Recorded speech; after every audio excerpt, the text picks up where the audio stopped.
नमस्कार, मैं प्रतिभा खेड़े आपका स्वागत करती हूँ अपने YouTube चैनल नॉलेज रैन में, जहाँ हम कक्षा 10वीं की सीरीज़ चला रहे हैं।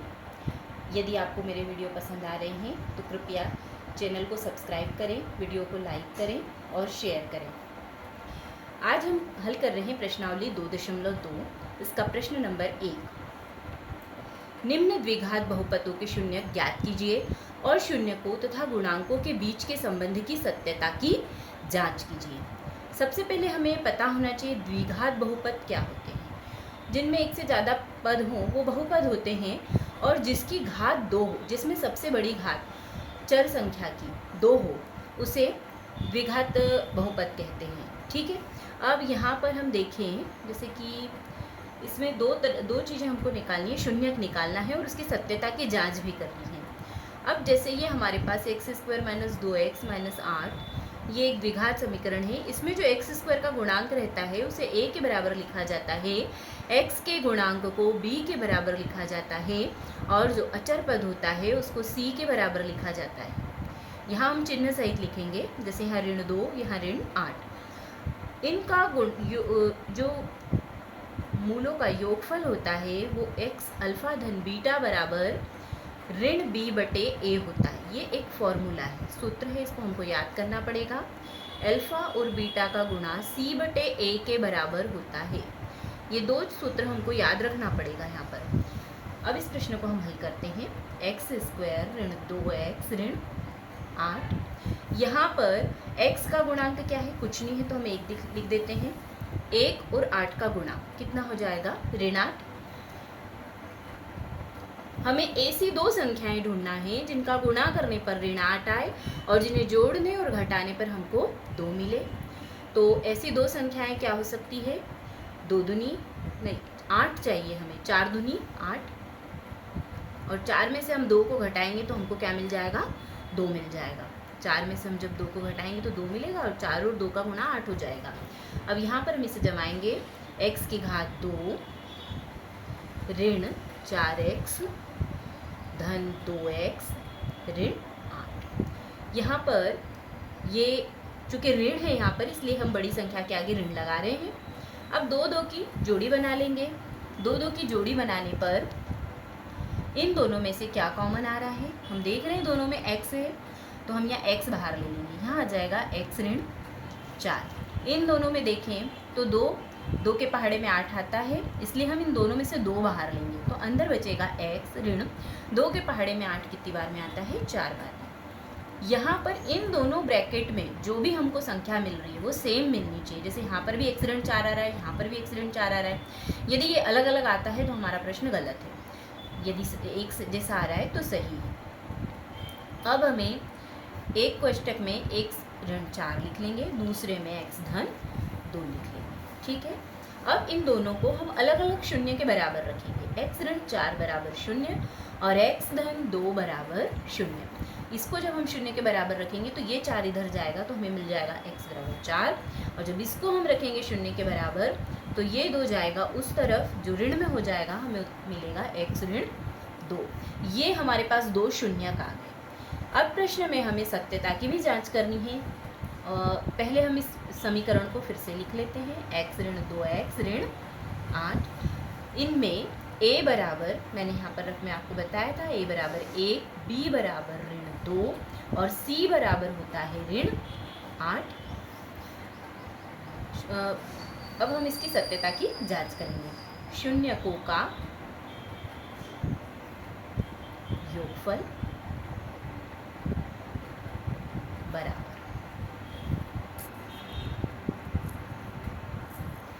शून्यकों का योगफल।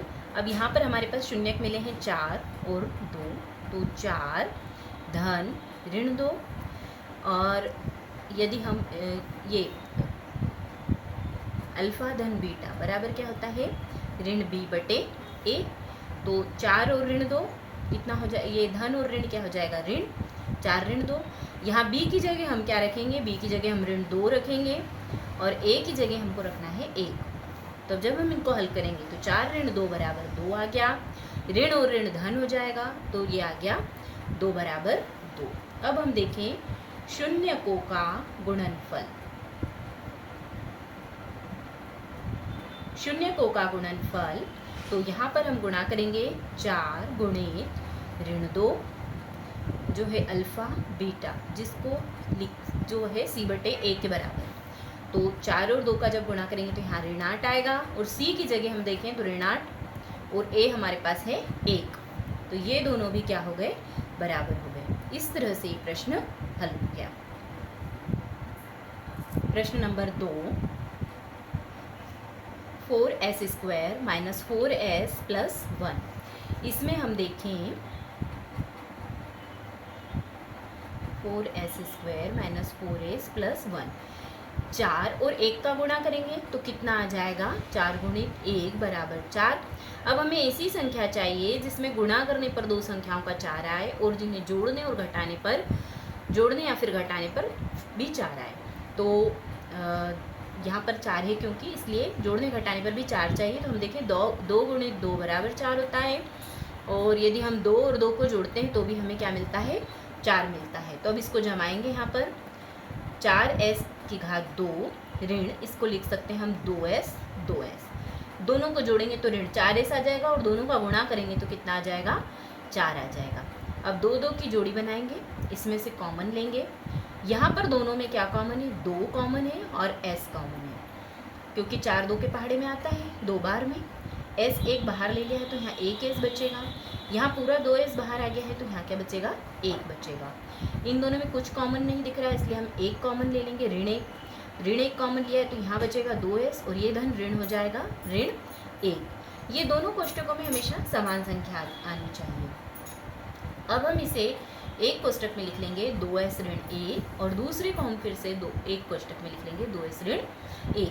इस समीकरण के दो हमारे पास जो शून्यक है उसके लिए इसको हम 0 के बराबर रखेंगे और इसको भी हम 0 के बराबर रखेंगे। जब हम इसमें प्रक्षांतर करेंगे तो हमें आ जाएगा 2s = 1, s = 1/2। यहाँ से भी 2s = 1 और s बराबर आ जाएगा 1/2। ये हमारे पास दो शून्यक आ गए। अब हम इस समीकरण को फिर से लिखते हैं 4s⁻2 4s धन a। इसमें हम देखें a बराबर क्या है, s² का गुणांक 4 है, b बराबर क्या है हमारे पास, s का गुणांक ऋण 4 है, और c बराबर अचर पर 1। ठीक है, अब हम इसकी सत्यता की जांच करेंगे। शून्यकों का योगफल बराबर, दो शून्यक हमें मिले 1/2 और 1/2, इनको जोड़ेंगे। सूत्र हमें पता है ऋण b/a, पिछले प्रश्न में भी हमने देखा। अब इन दोनों को हम जोड़ेंगे तो ये 1 के बराबर आ जाएगा। b क्या है हमारे पास, ये चिन्ह ऋण का लगा रहने देते हैं, b है हमारे पास ऋण 4 और a भी हमारे पास है 4। अब इसको हम हल करेंगे, ये ऋण और ये ऋण क्या हो जाएगा, धन हो जाएगा। 4/4 मतलब 1, दोनों बराबर आ गए। ऐसे ही शून्यकों का गुणनफल, शून्यकों का गुणनफल क्या आ जाएगा, 1/2 गुणित 1/2, और ये होता है c/a के बराबर। तो 1/2 और 1/2 क्या आ जाएगा, 1/4। c हमारे पास क्या है, 1 है, a हमारे पास क्या है, 4 है, तो ये दोनों भी बराबर आ गए। इस तरह से ये प्रश्न हल हो गया। प्रश्न नंबर 3, 6x⁻2 ऋण 3 ऋण 7x। अब इस प्रश्न में इसको ध्यान देना है, हमें घातों के क्रम में जमाना है। यहाँ पर x⁻2 यहाँ पर है, x वाला पद यहाँ पर दे दिया है, बीच में अचर पद है, तो हम इसको व्यवस्थित जमा लेंगे। पहले 6x⁻2, फिर आएगा 7x और फिर अचर पद ऋण 3। अब इसमें भी वही करना है, 6 और 3 का गुणा करेंगे तो 6 तिया कितना हो जाएगा, 18। हमें ऐसी दो संख्याएं चाहिए जिनका गुणा करने पर 18 आए और जिन्हें जोड़ने और घटाने पर क्या आना चाहिए, 7 आना चाहिए। तो 6 तिया नहीं, 9 दूनी 18, 9 गुणित 2 बराबर 18, और 9 में से हम 2 को घटाएंगे तो कितना आ जाएगा, 7 आ जाएगा। 9 ऋण 2 बराबर 7। तो यहाँ पर इसे जमाएंगे 6x⁻2 ऋण 9x धन 2x ऋण 3, ऋण 9 में से 2 गया तो क्या आ जाएगा, ऋण 7 आ जाएगा। अब यहाँ 2 2 की जोड़ी बनाएंगे, इस जोड़ी में से x कॉमन लेंगे, दोनों में 3 भी कॉमन आएगा क्योंकि 3 के पहाड़े में 6 भी आता है 9 भी आता है, तो कॉमन आ जाएगा 3x, यहाँ बचेगा 2x ऋण, यहाँ पर 3 बचेगा, 3 3 9 क्योंकि x तो बाहर आ गया है, 3 के पहाड़े में 9 3 बार में। अब यहाँ देखें तो दोनों में कुछ कॉमन नहीं है, एक कॉमन ले लेंगे तो 2x ऋण 3 आ जाएगा। एक को अष्टक में हम लिख लेंगे 2x ऋण 3 और दूसरे में लिख लेंगे 3x धन 1। दोनों को अलग अलग शून्य के बराबर रखेंगे तो आ जाएगा 2x ऋण 3 बराबर 0, 3x धन 1 बराबर 0। यहाँ से हम देखें पक्षांतर करें 3 का तो 2x बराबर 3, x बराबर हमारे पास आ जाएगा 3/2। यहाँ देखें 3x बराबर, ये इस तरफ जाएगा ऋण में हो जाएगा ऋण 1, x बराबर आ जाएगा ऋण 1/3। ये हमारे पास दो शून्यक आ गए। अब हमें सत्यता की इसकी जांच भी करनी है। शून्यकों का योगफल बराबर, तो योगफल किसका करेंगे 3/2 धन है हमारे पास ऋण 1/3 बराबर, हमें पता है शून्यकों का योगफल क्या होता है, ऋण b/a। ये सूत्र है जिसे याद करना है। अब इन दोनों में देखें तो 3 और 2 का गुणा कितना आ जाएगा 6, 3 का गुणा 3 में करें 9, 2 का गुणा 1 में करेंगे कितना आ जाएगा 2। ऋण b ये हमें लिखना पड़ेगा यहाँ पर 6x की घात 2 ऋण 3 ऋण 7x, इसमें a हमारे पास है 6, b हमारे पास है ऋण 7 और c है हमारे पास ऋण 3। तो b हमारे पास क्या है ऋण 7, तो यहाँ पे आ जाएगा ऋण 7/a हमारे पास है 6, 9 में से 2 गई तो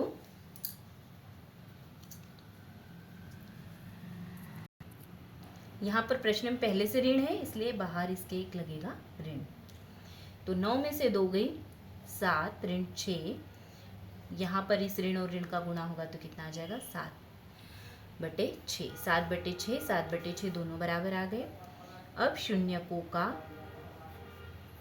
गुणनफल